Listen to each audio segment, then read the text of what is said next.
वैंगलिन versus red butterfly वाली fight यहाँ पर हो रही थी और यहाँ पर पता है हम लोगों को कि वैंगलिन जीत जाता है उससे।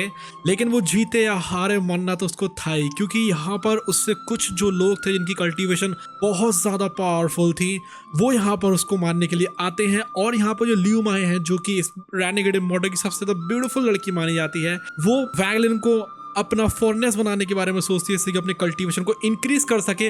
और हम लोग ये भी देखेंगे कि जो रेड बटरफ्लाई है वो वैंगलिन के हाथों से तो नहीं मरती है, वो यहाँ से चली जाती है। लेकिन यहाँ पर कुछ लोग होते हैं जिनमें से कि लियू माई भी एक थी, क्वान फेंग भी थे, वो रेड बटरफ्लाई को एक पपेट बना डालते हैं जिससे कि वो अपने लिए उसको इस्तेमाल कर सकें। बहुत कुछ है देखने के लिए, इसलिए सीट बेल्ट बांध लीजिए और जल्दी से करते हैं इस वीडियो को शुरू। तो वैंगलिन और रेड बटरफ्लाई उनकी जो बैटल होती है जो कि हम लोगों को आगे आने वाले एपिसोड में दिखाई जाएगी, उसमें उन लोगों की डोमेन बैटल होती है जिसकी वजह दोनों के दोनों इंजर्ड हो जाते हैं। जो वैंगलिन है वो सोल लेशर को कंट्रोल करने की कोशिश करता है, कब्जे में लेने की कोशिश करता है, लेकिन उसको पता चलता है वो तो सील्ड है।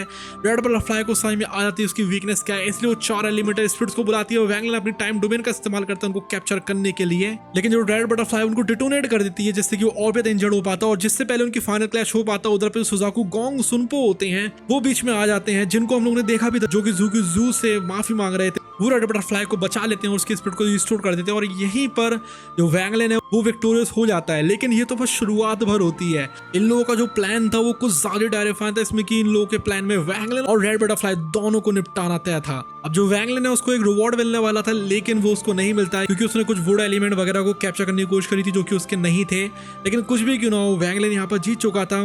इसी में थोड़ा सा आराम करता है और दरवाजे से निकलता है बाहर और वो देखता है कि वो एक अल्तार के ऊपर है, एक फ्लोटिंग जेट पीस रहता है। वो रिवील करता है मैप को जो कि माउंट सुजाकू तक जा रहा था। अब वो बहुत ज्यादा इंजर्ड हो गया था रेड बटरफ्लाई से फाइट करके, इसलिए वैंगलिन डिसाइड करता है कि वो कल्टीवेट करेगा मॉस्किटो बीच के ऊपर ट्रैवल करते हुए। 3 दिन बीत जाते हैं और बैक माउंटेन में माउंट सुजाकू की एक केव रहती है जिसमें कि 2 मिस्टिकल पूल्स होते हैं, एक था कोल्ड एक था हॉट, जो कि सराउंडेड था फॉर्मेशन से 99 टॉप क्वालिटी स्पिरिट स्टोन की।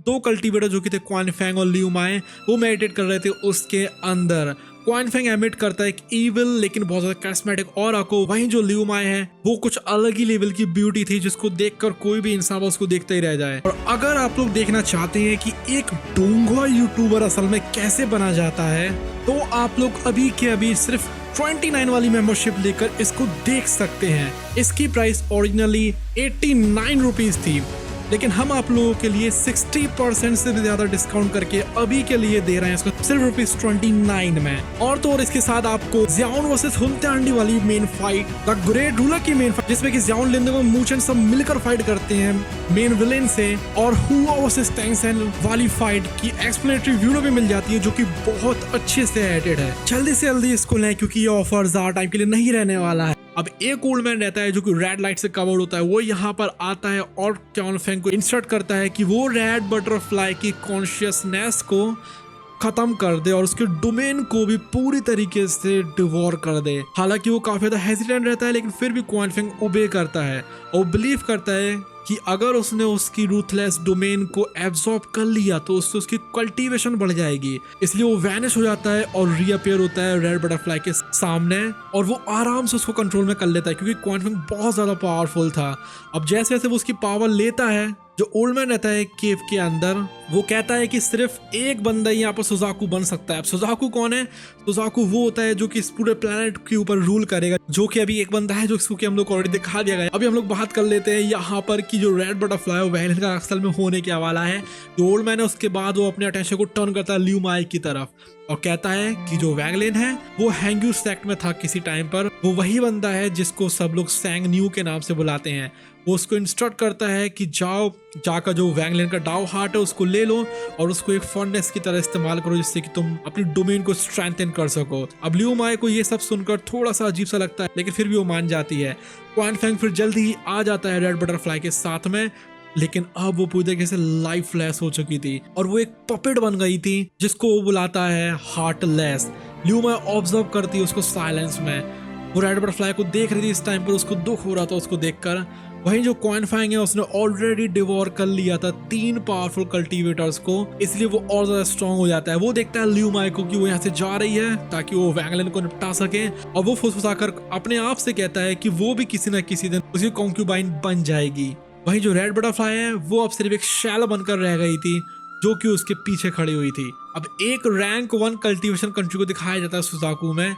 वहां पर एक ओल्ड मैन होते हैं जो कि बहुत ज्यादा सैडली रिएक्ट करते हैं जिस टाइम पे वो देखते हैं वैंगलिन को कि वो सेलेस्टियल रियल में से वापस आ रहा है। वो अपने आप से मटर करते हुए कहते हैं और वो कसम खाते हैं कि अगर किसी ने भी वैंगलिन को हाथ भी लगाया तो वो उसको खत्म कर देगा। वो ये भी सोचता है कि जो वैंगलिन है क्या वो ल्यूमाई को अपना कल्टीवेशन फर्नेस बना सकता है कि नहीं बना सकता है। मतलब ये बंदा जो है वो वैंगलिन के लिए उल्टा सोच रहा था कि उल्टा जो ल्यूमा है उसको फर्नेस बनाने की सोच रही है, वैंगलिन यहाँ पर उल्टा उसी को फर्नेस बना ले। उसी दौरान जो वैंगलिन है वो अभी भी इंजरी से रिकवर हो रहा था, उसको डेंजरस ऑरा सेंस होता है सुजाकू में। उसका जो कल्टीवेशन रहता है वो रुक जाता है एकदम से और उसको ये बात पता थी कि अगर वो जल्दी से लेट स्टेज में नहीं पहुंचा सोल फॉर्मेशन के तो वो रेड बटरफ्लाई का सामना नहीं कर पाया किसी भी हाल में जिस टाइम पर वो ब्रेक थ्रू कर लेगी। अब उसको ये बात तो पता नहीं थी कि जो रेड बटरफ्लाई है उसकी कहानी तो ऑलरेडी खत्म हो चुकी है। अब वो जैसे ट्रेवल करता है मॉस्किटो बीस्ट के ऊपर एक मैसिव फॉर्मेशन आती है जो कि स्काई में एकदम से अपीयर हो जाती है। एक एंशिएंट वॉइस कहती है activate the Big Dipper transfer technique, जिससे कि जो वैंगलिन है वो उस टेलीपोर्टेशन में से बाहर ही नहीं निकल पा रहा था। वो फोर्सफुली सक कर लेता है उस फॉर्मेशन को, ट्रांसपोर्ट हो जाता है बहुत ज्यादा बंजर नॉर्दर्न रीजन में सुजाकू के, जहां पर कि वो ली युआन फैंग का सामना करता है जो कि थे सेक्ट मास्टर यू के। अब जो ली युआन फैंग रहते हैं वो डिक्लेयर कर देते हैं कि मुझे तुम्हें मानना है वैंगलिन रेड बटरफ्लाई के लिए, और मैंने ऑलरेडी फॉर्मेशन को सेट कर लिया है जिससे कि मैं स्पाशियल रिफ्ट्स को भी ब्लॉक कर सकूं, जिससे कि जो वैंगलिन की टेलीपोर्टेशन और स्टार कंपास है वो पूरी तरीके से यूजलेस हो जाएंगे। अब वैंगलिन यहाँ से भागने की कोशिश करता है लेकिन तभी वो 3 ब्लैक रोब कल्टीवेटर्स होते हैं वो आगे आ जाते हैं। उनमें से जो एक रहता है वो तो था सोल ट्रांसफॉर्मेशन का कल्टीवेटर। वो वैंगलिन के ऊपर अटैक कर देता है और उसको सीवियरली इंजर्ड कर देता है, उसकी सेलेस्टियल शॉट को ले लेता है। अब ये जो ब्लैक कपड़ों में एल्डर रहता है वो रिवील करता है अपने आप को कि वो है जायंट डीमन क्लैन का और कहता है कि जल्दी से मुझे स्टार कंपास को वापस कर दो। वैंगलिन ने लिया था जिस टाइम पे वो सेलेस्टियल रियल में था। अब दो सोल ट्रांसफॉर्मेशन के कल्टीवेटर्स के अगेंस्ट में आ रहे थे, इसलिए वैंगलिन डेस्परेटली कोशिश करता है कि वो ज्यादा से ज्यादा टाइम के लिए रोक कर रख सके इन दोनों को, और जब तक संताय जो रहता है वो यहाँ पर आ जाएगा। वो इस्तेमाल करता है रेस्ट्रिक्शन फ्लैग को जिससे कि वो अटैक को रोक सके, लेकिन उसकी स्पिरिचुअल एनर्जी बहुत ज्यादा एग्जॉस्ट हो जाती है इस प्रोसेस में। अब जो ली युआन फैंग रहते हैं वो प्रिपेयर करते हैं उसको खत्म करने के लिए, और उनमें से एक काले कपड़े पहने हुए फिगर आगे की तरफ आता है और कहता है कि क्या मुझे ये ऑनर मिलेगा कि मैं वैंगलिन को मार सकूं।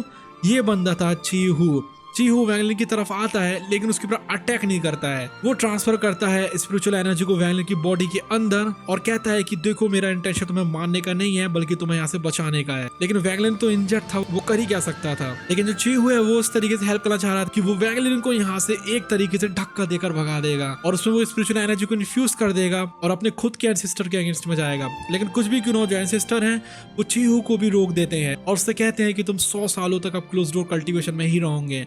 और वैंगलिन स्ट्रगल करता है, जो ज़ुयू कल्टीवेटर थे उसको पकड़ लेते हैं और उसके ऊपर अटैक कर देते हैं एक टी डोमेन का इस्तेमाल करके, जिससे कि वैंगलिन की ओरिजिनल सोल सीवियरली इंजर्ड हो जाती है। तो वैंगलिन यहाँ पर लगभग मर ही चुका है, लेकिन क्या उसकी जान बच पाएगी, और अगर जान बच भी पाएगी तो उसके कल्टीवेशन का क्या होगा, वो सब लोग देखते हैं अगले वाले पार्ट में। Till then bye bye, love you, take care.